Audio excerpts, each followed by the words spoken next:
try to see what we remember. All right, we are back live. Senate Health and Welfare. And we're going to look at S-151 together and just pick out some of the sections that might fit with S-211. And I do have another question for you. Reminded that S-98 is there. It has Green Mountain Care Board implications for prescription drug cost containment. We might want, I don't know whether we want to make a giant bill like that or not, but it's a bill that we should look at probably going forward. All right, so. Yes, I need to get back into the Zoom. Well, are we gonna have time to unpack 211 a little bit more? Yeah, today, or I hope so, and another if we don't today, obviously, it's something we're gonna have to do. Okay. We're gonna have an exam on next week. Well, it's pretty, yeah, it's big. It's pretty dense. There's a lot of testimony that needs to be taken on that bill, and for folks with individual comments, that will definitely improve it. No question about that, but it's important to have this conversation. And do you recommend, like, for someone like me who's still relatively new, I can work over the weekend on this, but is there kind of like a side-by-side that exists that has the current duties of the Green Mountain Care Board versus what's coming out, what's going in, what's new? Okay, so this is a question we can talk about. Okay. We'll do that. Okay. But we may not have that right away. Hold that thought. Hold that thought. Thank you. I will. That's So in other exactly what I words, wanted you to in say. other words, don't spend 3 hours doing that this weekend on my own. We'll Good, talk about sure. that later. I'd like to move to 151 right now, and I'll answer, we'll get to that later. Okay, so let's go to 151. All right, again, Jennifer Kirby, Office of Legislative Counsel. S-151 is an act relating to pay parity and transparency in healthcare. It starts out with a requirement that the Green Mountain Care Board collect and review a representative sample of healthcare contracts and fee schedules from health insurers, including those from different contracts and fee schedules with different types of providers, to inform the board's development of a methodology for increasing transparency around healthcare contracts. And by a date certain, which in this case is Monday, so that's probably not happening, but introduced last year. On or before a date certain, the board would provide information proposed with the proposed methodology for increasing transparency, including the standards and criteria that the board intends to use for its reviews and recommendations for legislative action. That would go to this committee. There would be a Public Records Act exemption for confidential business information and trade secrets that the board receives from insurers as part of this. So let's keep this one. Let's consider that we would like to look at this one going forward. It really is important for a number of reasons, not the least of which is transparency. All right, so section 1 is healthcare contracts and fee schedules. Section 2 is blueprint. This is where similar language was enacted in last year's Act 51. So it's done.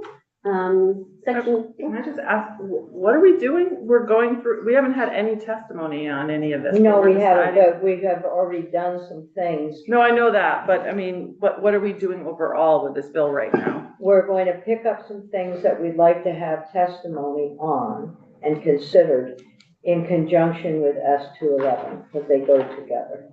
And then we can, because there's sections of S-151 that I don't think we need to continue with, including the blueprint section, and there'll be a couple others like that. That's all. Okay. So I think rather than picking up all of S-151 and introducing it again in S-211, you're looking at them kind of Just in conjunction. picking up sections. Yeah. All right, section 3 is on Medicaid rates to primary care providers, and this would codify legislative intent that the healthcare system reimburse Medicaid participating providers at rates equal to 100% of the Medicare rates for those services, with first priority for primary care providers. And so have the Department of Vermont Health Access either providing those reimbursement rates in their annual budget proposal, with them being 100% of the Medicare rates for the services in effect for calendar year 2022, and using the Consumer Price Index inflation adjustment rate to adjust it in future years, or provide information on how much the additional amounts of funding that would be necessary to achieve full reimbursement rate parity for primary care services with Medicare rates. Can we do that? Can we, So legally, How can can we we, do how that? can we, yes, Yes. how can we afford it? Can we afford it? We won't know until we That- take that is- testimony. that's That's a a big, question. yeah. Nolan has put a little bit of information. I think we should get more testimony on this, because Yeah, I agree. I never loved the 12%. Oh, this is section 4, we haven't Oh, that's, talked about. We have, Haven't said it yet. we're Didn't even this, say it. but now it- we're, oh, now we're Go gonna, back to. I it think, is, we want- that is section 4. No, but section 3, I just went through We're on section 3, section which is three. the Medicaid provider. Oh, so I we're thought you gonna, said section 4, Mhm. sorry. Medicaid, Sorry, the sorry. Medicaid piece is not, I think. Oh, we can yeah, look I at have a that. bill that gives them more than Okay. 100%. Well, I know, that's why- That that too, bill- both the 12% and the 100%, I think we should talk about. So that bill that you're talking about will be coming in here, so we'll be able to look at it. Yeah, it's in the house, starting in the house, but yes. It's also in finance. Okay, Yeah. it's gonna come, anyway, it went the wrong place accidentally, it was an accident. Okay, so, okay, All right, so section 4 is the one that everybody's previewing. So this is language that would direct specific insurers to increase the percentage of total healthcare spending that they allocate to primary care using baseline percentages identified by the Green Mountain Care Board in a report a few years ago. So increase the percentage of total spending allocated to primary care by at least 1 percentage point each year until they get to 12%, until primary care comprises at least 12% of the plans or payers' overall annual healthcare spending. And this is for, yeah, we saw yesterday that it's less than 12%. I think it's less than, yes, I Yeah. think Medicaid was, Green Mountain has Care been more Board had than data on that. 12%, that's why they're not on this list. But this applies to health insurers with 500 or more covered lives for comprehensive major medical insurance in the state employees' health plan, and the VHI plans. And then once they achieve 12%, they have to maintain or increase the percentage at or above 12%. And there are some things that they cannot do in order to achieve this 12% or increase proportional spending on primary care. Can't raise premiums, and can't achieve it through increased fee for service payments to providers, so just increasing how much they're paying providers. And they cannot increase their overall healthcare expenditures. And there would be annual reporting to the Green Mountain Care Board on the amount of total healthcare spending allocated to primary care, and the board would give a progress report to this committee and others annually for six years.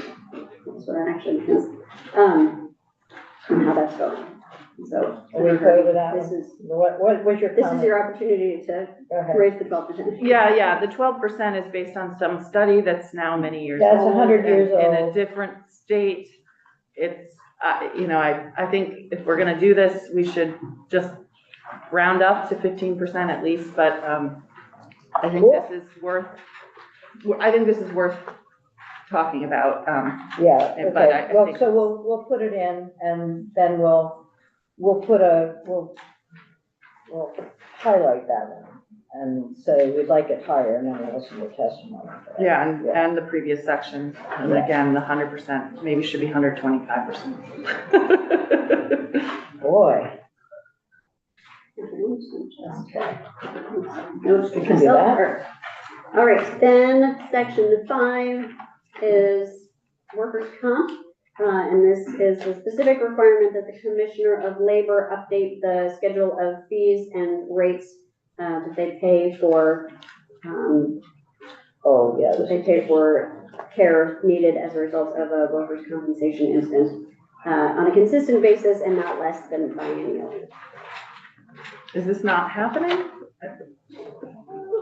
I don't know, it hasn't happened in a while, from what I understand, so we'll have to have some testimony on that. Yeah, And why is medically necessary crossed out and then just re-put in there? Because it was hyphenated, I believe, in the underlying language you cannot see, and it does not need a. So funny, I It's stared at that for a really long time, I was like, is that? also hard to see a crossed out 4, because it gets the line that's through, so there's certain things that are just hard to see. Yeah, All right, section 6 is the gold carding. right, we don't need to go through it, but Right. we did go through it, it's Yes. if you're 90% compliant over time, then you're Yes, assumed to be I will compliant. note there is a bill that has now been introduced in the House that takes a different approach that I Oh. understand is what the stakeholders, many of the stakeholders who had supported this version would prefer, so I'll just. flag. Okay, so we'll say we like this, but we might like it in a different way, and I'll talk with the House Healthcare Chair. How's that? And we'll see whether we include it or not. If they're gonna work on it over there, then we'll just wait for it. I mean, Yeah, we don't need to go through. Forward, it. but I think you guys are to do that. Yeah, okay. So hold it out for now, Jen, and then Yep. if need be, we can go. All right, a placeholder for potential prior authorization. Yeah, All right, so that goes on for quite a number of pages. Section 7, what page? oh, great. 16. 16, yes. this one, can you This is clarify, is also- this existing law? Some of it is and some of it is not. Okay, So, section 7 has a couple of, it updates the language, it has 2 sections in it. The first one it's proposing would be section 1107, that it would allow minors to consent to medical care for prevention of a sexually transmitted infection. That is not something that is specifically authorized under existing law. Section 1108 would allow a minor to consent to treatment for a sexually transmitted infection. That is already specifically authorized in a different section of statute that is a little harder to find because it's under regulated drugs, and it's an add-on to the authorization for minors to consent to treatment for substance use disorder. It's been in our statutes for a while, and at some point over time, it was added also they can seek it for treatment of a sexually transmitted infection or disease, I think it says there. So we don't need this, but if you were gonna do something in this area, it would probably be good to move it out of the place that's harder to find and move it into a place that's easier to find. okay, so do we need any of it? So, well, section 1107 is not authorized under existing law. So if you wanna allow Well, I think Minors. prevention, to consent to Yeah. prevention, yeah, of a sexually transmitted infection, I think that's It seems not a bad. logical if they already have we They can don't get- want them to get sexually transmitted disease. right now, you could Okay. authorize the reactive. If you want to also authorize the proactive, you would need language. So right now, you're authorizing the treatment, but not the prevention, minor consent. Let's leave the prevention and we'll be silent with it. And then I will move, if you're getting into this, then I would love to move the, Cleaning up the exactly, statute. clean it up, thank you. Yes. Yes. Sounds good. Senator Williams, you have Yes, a question? yes, and Senator Reese. Senator Reese. Senator Weeks has a Good. question. Oh, my I just God. wanna know, what is it with allowing minors, 12 years old, to make their own health choices? That's a question that we can ask of primary care I mean, we heard providers. it in the education committee yesterday, too. Yeah. It's, Some, I'll ask again. well, yes, and, you know, think of the situation where there's an abusive relationship in the family. And, so you want to make sure that the child has an opportunity to speak confidentially with, a primary care provider, about that. It can get very complex in terms of social determinants that's going on at home or other places. And so we can, Yeah, that seems to be an exception rather than a rule. we can ask that question, yeah. And so abusive relationships are, frequently family related, so.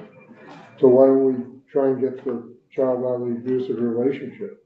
We do, Okay, so. yeah, no, but this is, so this the section that we're looking at and that we would be adding into statute is a section that a primary care, that a provider can provide prevention information, so about avoiding sexually transmitted diseases. That other section on treatment is already in statute. So we won't be dealing with that one. We will be looking at 1107, and we'll be considering the importance of prevention. And we can hear from docs and others who might be involved in this. But it's, yeah.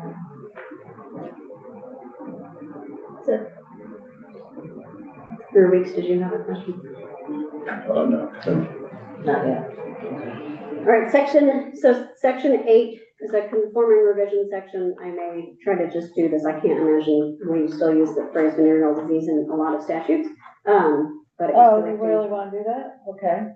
Well, but let's see where it is at least. Okay. It's messier to try to go through it during the statutory revision and find the Okay. references that we can see.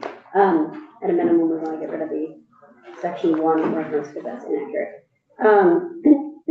Section 9 changes the coverage requirement for colorectal cancer screening.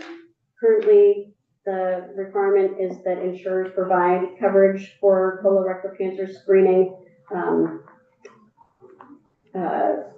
for insureds 50 years of age or older. This would say in accordance with, and a minimum in accordance with the U.S. Preventive Services Task Force guidelines, which I believe now start at 45. Okay. So, and it would take the date out, or the age out, so that if those recommendations changed, the coverage requirement would move with the recommendations. Section 10 was already addressed in Act 51 of last year. We don't need that one. So just to clarify, we will keep in that section on colorectal screening. Yes, so far it is largely my understanding, other than the one that's already law that will deal with a different way. But the ones that are already law, you don't want to include, and everything else you're sort of considering moving forward at this point. Yeah. So we don't need the next one? We don't need 10. Yeah. The repeal of a prospective repeal, we already did that in Act 51 of last year, so it's taken care of. Section 11 is the Green Mountain Care Board nomination and appointment language that the chair was mentioning earlier. So some of this is about some cleanup language. We don't need to talk about the initial terms of the board members because they have long ago expired. So it just specifies the term of each member is 6 years. And then a member may serve more than one term. That's existing law, but it allows a member to be reappointed to an additional term, subject to the requirements in the next provision on nomination and appointment. So then it has a number of changes in 93-91, which is the nomination and appointment process. First, there's the candidate selection aspect. So unless a vacancy is filled by reappointment, then not later than 90 days prior to a known vacancy occurring, this is meaning a sort of advance before a vacancy actually occurs, which is right now it's when a vacancy occurs. So not later than 90 days prior to a known vacancy on the board. The Green Mountain Care Board Nominating Committee would start its nomination application process and select for consideration, and then it continues on with existing law, majority vote with a quorum from applications for membership, as many candidates as it deems qualified for the position or positions. And this really, and we'll hear testimony, we can hear testimony from the nominating committee as well as others, but this really will clean up a lot of the problems that we had going through the nomination process and then the appointment process. Then a member who is resigning from the board prior to expiration of their term would notify the chair of the Green Mountain Care Board Nomination Committee of their anticipated resignation date. And once notified, the chair would commence the nomination application process as soon as practicable in light of the anticipated resignation date and notify the governor of the anticipated vacancy. So that's candidate selection. Nomination list, as under existing law, the committee would submit to the governor the names of the individuals deemed qualified to be appointed and the name of any incumbent member who was not reappointed under subsection C, we'll look at next, and notifies the chair that the incumbent wants to be nominated. So the governor will be able to reappoint somebody, but if the governor doesn't just reappoint somebody, then the person could still tell the nominating committee that they wanted to be reappointed.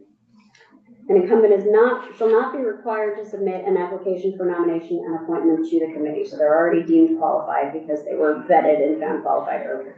One of the things that we struggled with in the past, both in here and on the nominating committee, is the definition of qualified, and then the concern about ensuring that there are folks on the board with some background, some medical background. And there is some specified in the statute. Yeah, so there's a little bit.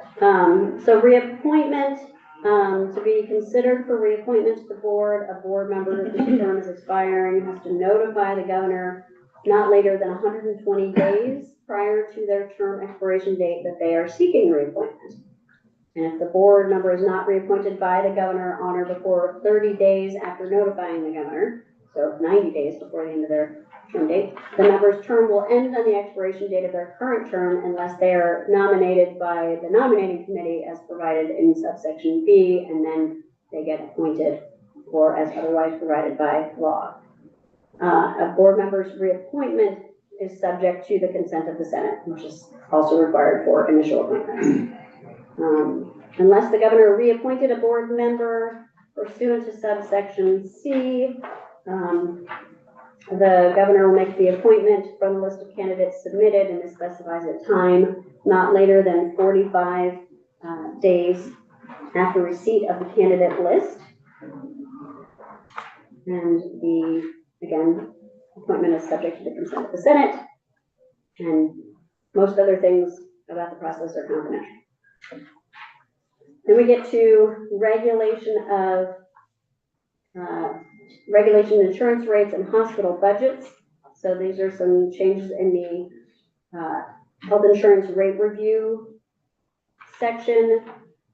There are certain things that are required to be filed by the insurer, including a plain language summary of the proposed rate with certain information in it. This would add a requirement that the summary include the amount of total premium revenue expended on care coordination and management.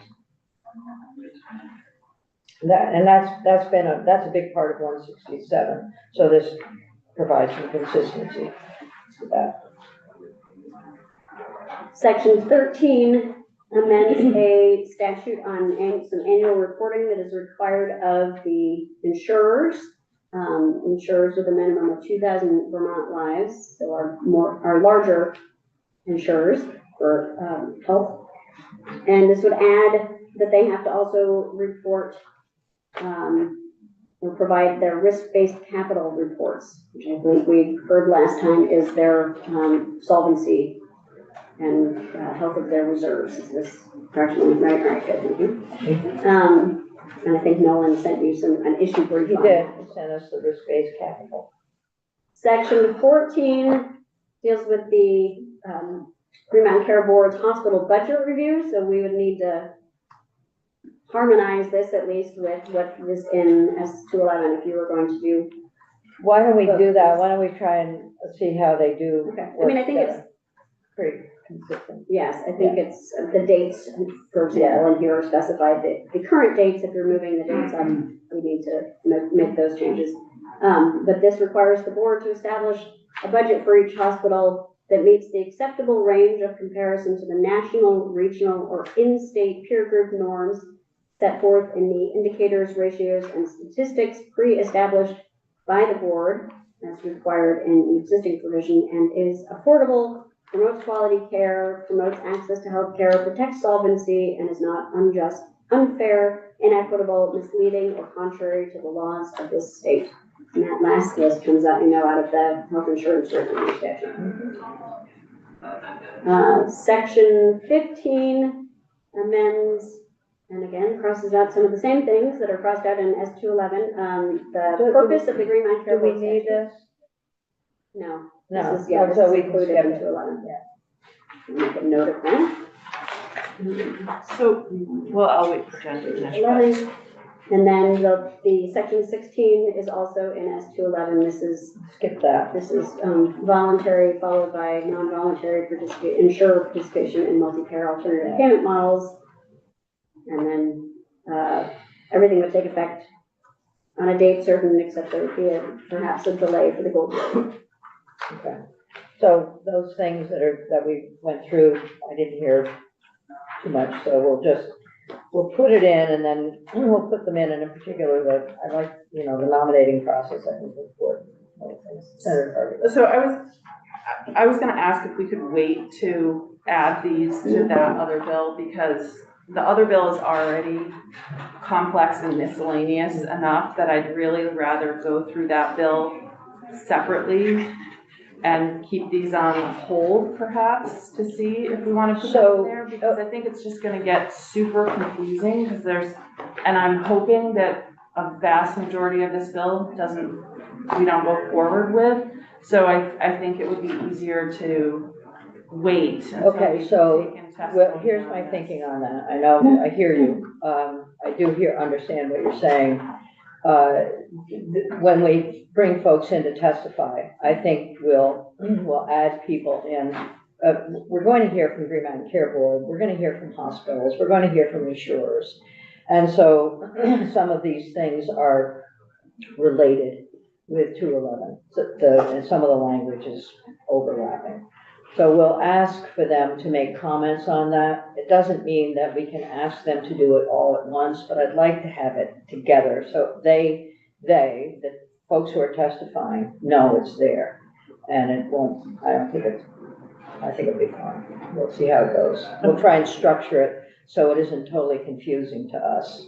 And, I mean, there are just a couple rabbit holes that I could see us going down in the bill that we just went over. Like, I sense that a couple of our colleagues might have concerns about the section about venereal disease, and while that's important, it's unrelated. We're not going down and that. I don't want to go down that rabbit hole. I also, yesterday we heard from the chair of the Green Mountain Care Board that they had some suggestions for some modifications to the CON process, which is not covered in either bill, and so I would. Needs to be in this bill. When they come in, I would like to ask them to They already give us have. their ideas on that. I've talked with them, with Executive Director Susan Barrett has brought that up to her. Go ahead. Julia, obviously there'll be things that this is not an easy conversation. And I think what we need to do is be able to listen and understand the different perspectives and then try to integrate it so that we're seeing some closure of gaps, some alignment, some equitable outcomes. I understand that we have our own sense of what must happen, but we need to see what's out there within the system, the providers in the system, and what kind of stresses they are under, and how we can facilitate sustainability on their part. At the same time, we want to make sure that our board is a very strong regulatory board and can provide the guidance that providers need so that we're not spending more than we have. And then at the same time, there are national events and standards and inflation that are just compounding the fracture. So there's a lot here. And so, Senator Brewer.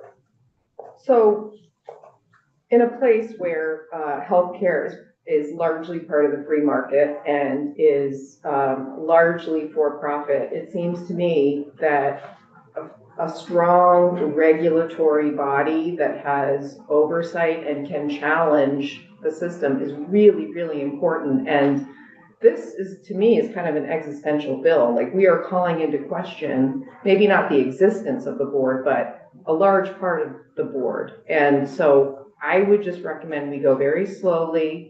This is really dense.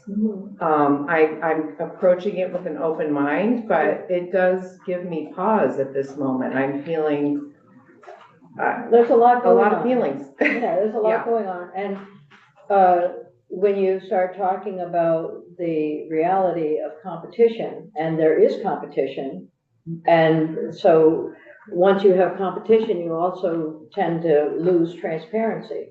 And this state has committed itself to having some collaboration and some openness about, pricing, about access, about quality. So we're trying to bring those things together. We do not want to go backwards. I completely agree with you. We don't need to go backwards to a fee-for-service competitive environment where you have to see more to get more.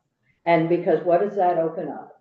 It opens up opportunities for overutilization, for increased medical errors, and all the things that we've been trying to get away from.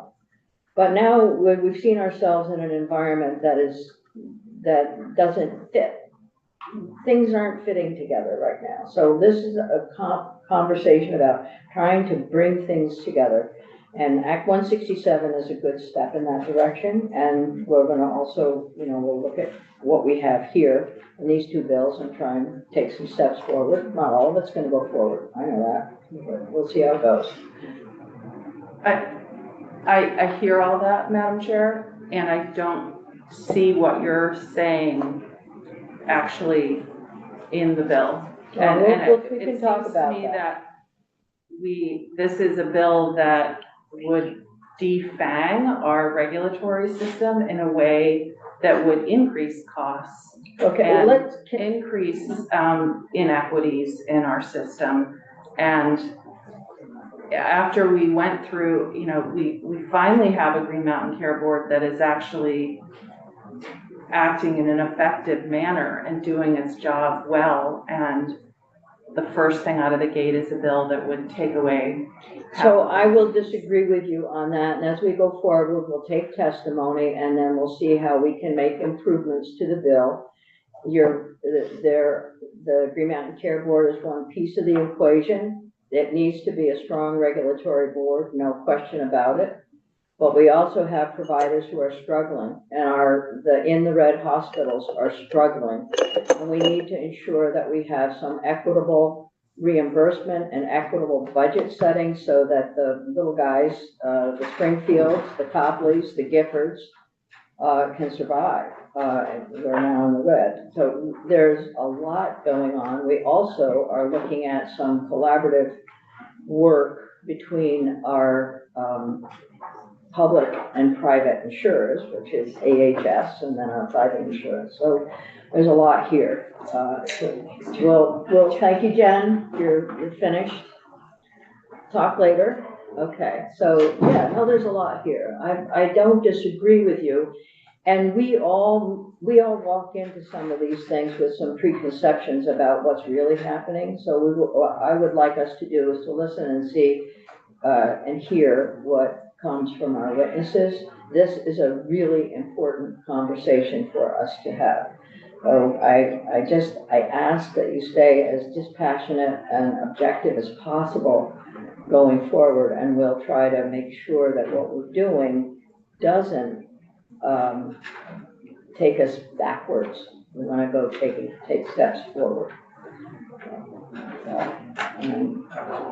And we will schedule in hospitals, insurers, Green Mountain Care Board, Agency of Human Services folks, Director of Healthcare, there's a whole host of folks, and probably the healthcare advocate, and others. So we'll hear a lot. Next week, we have other bills that we're looking at. So I do ask that you read through the bill again and think about how, there are some things in here that, like the sections around page 14, where there's a whole lot of crossing out. Read those carefully and think about a regulatory board, and there are some things crossed out that we may not want to cross out. It's not finished, so those things that we want to keep. Then also look at some of the putting together some of data for data analysis and how that can help improve clinical outcomes and population health overall, where some of that data collection exists and how the analysis can take place. The data collection is one thing, and then analysis is another, and then how it's utilized is another thing. So there are a lot of little pieces in there. Think about how we're improving primary care access. We've done that one. Think about how we are maintaining sustainability of our hospitals and our providers.